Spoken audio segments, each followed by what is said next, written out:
I'm Severin Suzuki, speaking for ECHO, the Environmental Children's Organization.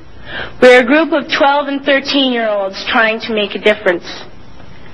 Vanessa Suddy, Morgan Geisler, Michelle Quigg, and me. We've raised all the money to come here ourselves, to come 5,000 miles to tell you adults you must change your ways. Coming up here today, I have no hidden agenda. I am fighting for my future. Losing my future is not like losing an election or a few points on the stock market. I am here to speak for all generations to come. I am here to speak on behalf of the starving children around the world whose cries go unheard. I am here to speak for the countless animals dying across this planet because they have nowhere left to go. I am afraid to go out in the sun now because of the holes in our ozone. I am afraid to breathe the air because I don't know what chemicals are in it. I used to go fishing in Vancouver, my home, with my dad, until just a few years ago we found the fish full of cancers.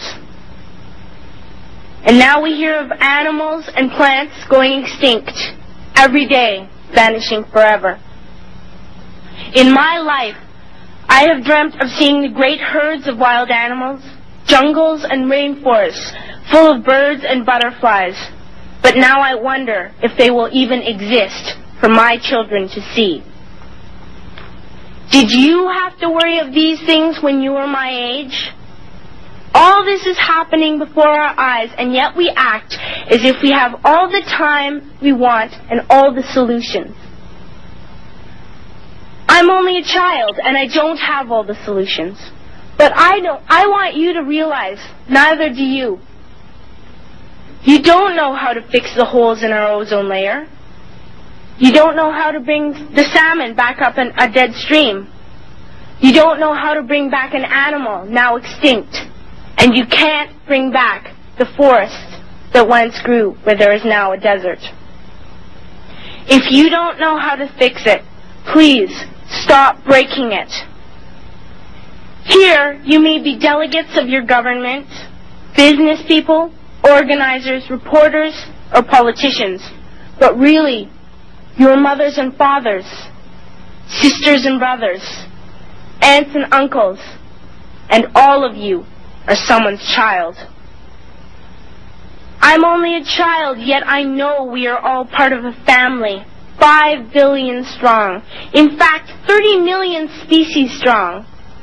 And borders and governments will never change that. I'm only a child, yet I know we are all in this together and should act as one single world towards one single goal. In my anger, I am not blind, and in my fear, I am not afraid of telling the world how I feel.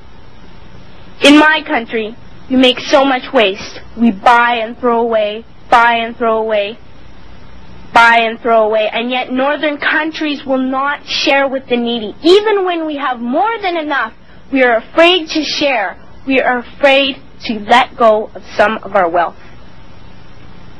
In Canada, we live the privileged life, with plenty of food, water, and shelter. We have watches, bicycles, computers, and television sets. The list could go on for 2 days. 2 days ago, here in Brazil, we were shocked when we spent time with some children living on the streets. This is what one child told us. I wish I was rich. And if I were, I would give all the street children food, clothes, medicines, shelter, and love and affection. If a child on the streets who has nothing is willing to share, why are we who have everything still so greedy?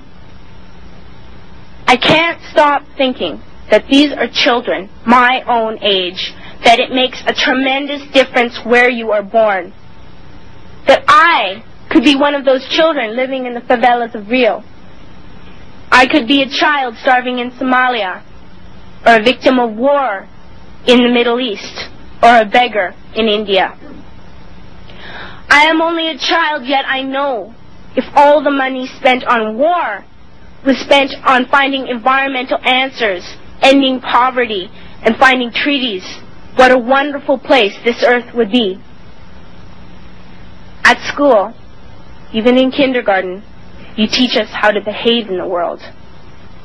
You teach us not to fight with others, to work things out, to respect others, to clean up our mess, not to hurt other creatures, to share, not be greedy. Then why do you go out and do the things you tell us not to do?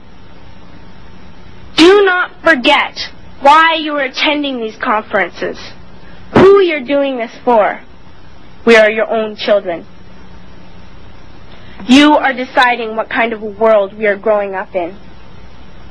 Parents should be able to comfort their children by saying, everything's going to be all right. It's not the end of the world, and we're doing the best we can. But I don't think you can say that to us anymore. Are we even on your list of priorities? My dad always says, you are what you do, not what you say. Well, what you do makes me cry at night. You grown-ups say you love us, but I challenge you, please, make your actions reflect your words. Thank you.